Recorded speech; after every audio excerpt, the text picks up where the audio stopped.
Pessoal, para quem, então, além dessa explicação do Eduardo, né, para vocês conhecerem melhor, ele é um dos 4 primeiros brasileiros a se certificarem na norma IEC 62443, que uma parte dela, alguns tópicos dela, nós vamos comentar aqui nessa entrevista. Então, dentro da minha participação dentro da ISA, International Society of Automation, eu vim a conhecer o Eduardo há 4 anos atrás, e desde lá temos desenvolvido aí uma grande amizade, e encontrei um irmão, né, que eu não conhecia, estava perdido aí no mercado, Perdido. estávamos, né, cada um num canto, e um dia, por causa da ISA, nós nos encontramos. Então, seja muito bem-vindo aí, Edu.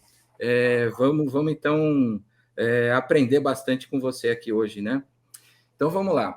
Primeira coisa, Edu, assim, como consultor de planos diretores de transformação digital aplicada à indústria, eu trabalho um pouquinho diferente de como eu tenho percebido nas suas lives, né? Quando você costuma conversar, convidar clientes, seus parceiros de negócio, tal, eu tenho visto muito a aplicação de você estar falando do status quo da automação, né?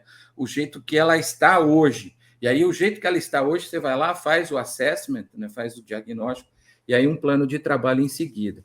Como eu trabalho com plano diretor, na grande maioria das vezes, eu ainda estou na fase de papel, né? Daquele sistema, daquela arquitetura.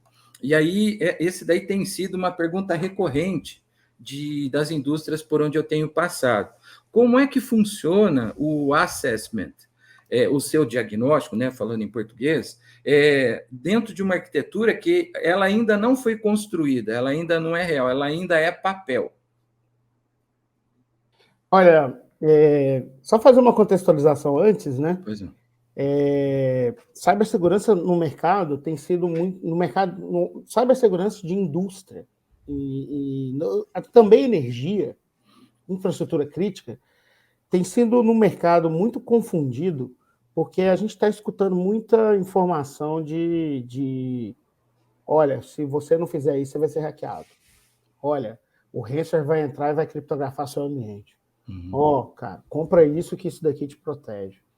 E o que é cibersegurança, né, cara? Cibersegurança é ativo cibernético, como a norma diz, né, 624, cyber asset, né? Quais são os seus cyber assets? Qual a consequência e impacto dele em gestão de risco? Que você falou de sair do papel.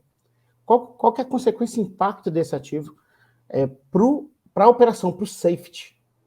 Né? E aí, dando ainda na fundamentação, o mercado publicou muita coisa, e a ISA falhou nisso também, tá? Se você pegar a norma 62443-1-1, ela tem a tríade CIA, que é confidencialidade, integridade, availability, que é disponibilidade. Isso é da TI, isso é de informação. O risco de informação é diferente do risco operacional. E aí, o que as bibliografias fizeram? Eles inverteram isso daí, colocaram disponibilidade na frente do resto. Como se manter-se disponível é muito importante. E aí começa a primeira falha, porque o risco operacional é safety.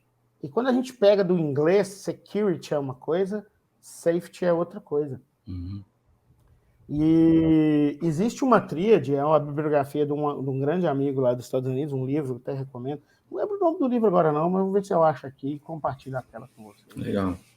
Pessoal, essa explicação da Safety e Security é bem tranquilo de você encontrar nas lives do Eduardo, tá? Depois, o contato dele e o link, né, que a gente pode ter acesso aos materiais dele, tudo que ele nos autorizar, nós vamos deixar aqui na descrição do vídeo, tá? Para você que está interessado em conhecer não só melhor o contato, né, do profissional Eduardo Honorato, como também dos materiais que ele vai recomendar. Um deles já começou falando aí, mas lá ele tem um vídeo bem bacana que ele explica direitinho essa diferença entre safety e security, que, acreditem, né, até hoje é muito comum de você encontrar no mercado pessoas que confundem a segurança de informação da TI e a segurança da informação da TA, né? Em outras palavras, o IT e o OT, né? Falando na sigla em inglês.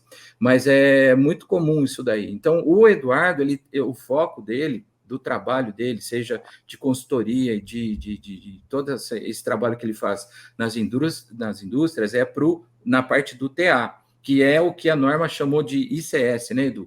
Industrial Control System, ICS Cybersecurity. Então, nós estamos falando aqui de ICS Cybersecurity, da segurança aplicada das estações de gerenciamento, de supervisão e operação da planta, para baixo. É justamente aí que é o foco da aplicação.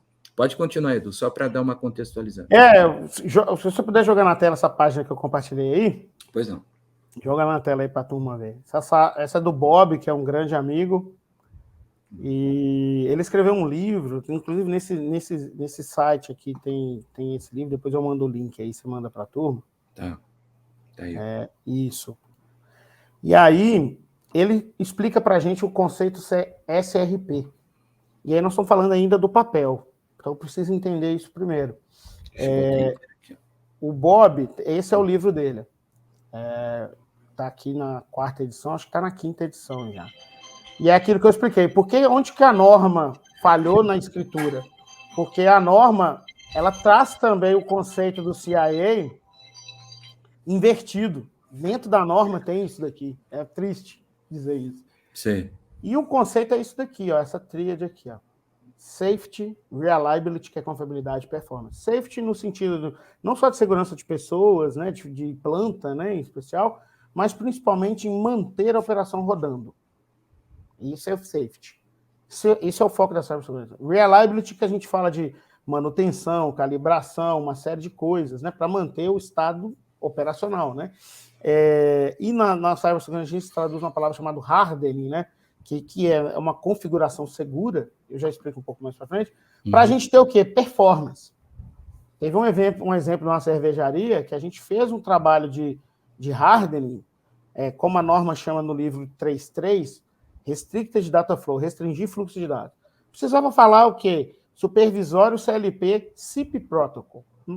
Só isso. Então a gente fez um bloqueio na rede que só permitia isso e o resto não falava mais. Deixou o protocolo industrial mais disponível. Consequentemente, a gente ganhou performance. Em 6 meses, a produção de lata aumentou de 80 mil para 127 mil latas. Aí foi no automático? Não. A gente deixou o protocolo mais disponível, num passar de tempo, ele aumentou a produção.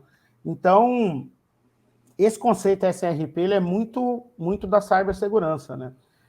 Pessoal, isso que o Eduardo está falando, me perdoe, Edu, é muito importante a gente salientar. Muita gente em busca de produtividade, e olhando para muitos outros caminhos, né?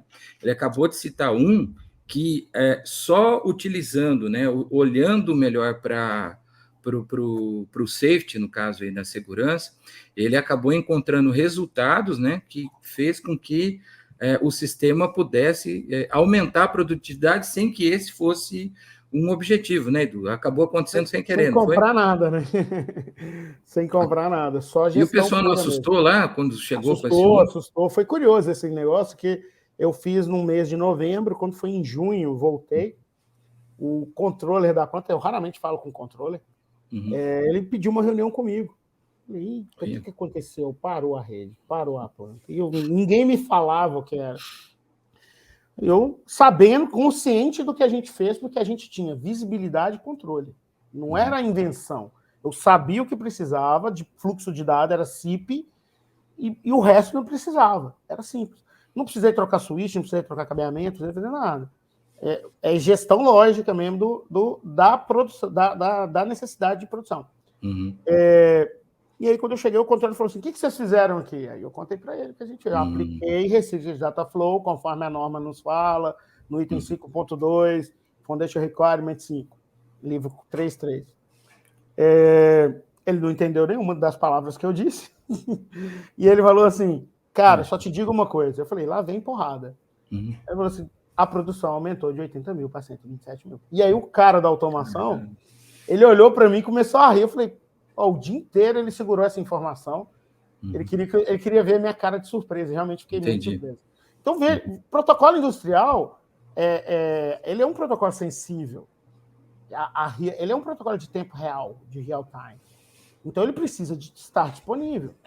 Então, num ambiente de TI, é todo mundo falando com todo mundo, é normal. E aí você permite todo mundo e bloqueia o que não é necessário. Que atrapalha o quê? A informação, a produtividade. Já antivírus, firewall, essas coisas. Né? Aí o firewall você faz o blocking, o switch e tal. Já no ambiente de operação, manter operacional. Primeiro, safety first. E esse termo safety first é muito usado. Depois que eu vou pensar no resto. E para manter-se operacional, você precisa fazer confiabilidade. Você não para a máquina para dar manutenção nela? Por que não para um switch, um servidor, uma estação HMI, um PLC para dar manutenção lógica nele também? Porque, primeiro, que não tem visibilidade, não sabe o que acontece. Não sabe o risco. E aí que entra a norma, no papel que você falou. Eu vou desenhar uma arquitetura nova baseada em quê? Porque o switch A, o switch B é bom, porque é fibra. Toda vez que eu peço uma arquitetura, as empresas me entregam um monte de um desenho com um switch ligado no outro switch, ligado no switch. Não é isso que eu quero ver. Eu quero saber o seguinte, qual o seu processo operacional? Vamos pensar no papel e celulose, que tem um monte de processo diferente e que um depende do outro, né? Estamos lá na pátio de madeiras, né? Dos cavacos. Pátio de cavaco. Branqueamento, né? Caldeira. São processos operacionais completamente distintos um do outro, que usam seus cyberativos, como a norma fala. Pode ser que seja o mesmo cyberativo. Um PLC, um HMI, um supervisório, um switch, um servidor, um ambiente SCADA, por aí vai. A gente tem pode ser que use o mesmo tipo ou às vezes o mesmo. Mas a consequência e impacto ela é diferente. E o que a 62443 nos ensina é, primeiro, saber o tamanho do risco que eu estou correndo operacional. Se escutar muito o que o mercado fala, a gente vai falar assim, coloca um antivírus, senão você vai pegar um ransomware.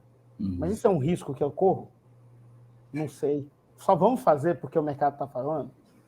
Ok. O que eu tenho visto nesses anos aí de Brasil, que eu trabalhei em vários países no mundo, principalmente Brasil, que tem essa cultura tecnológica muito forte, compra o equipamento, coloca e depois a gente vê o que a gente faz. Depois a gente cria o procedimento, a gente vê se resolve alguma coisa. Tudo bem, não vejo problema em fazer isso. Corre o risco de gastar dinheiro antes da coisa funcionar.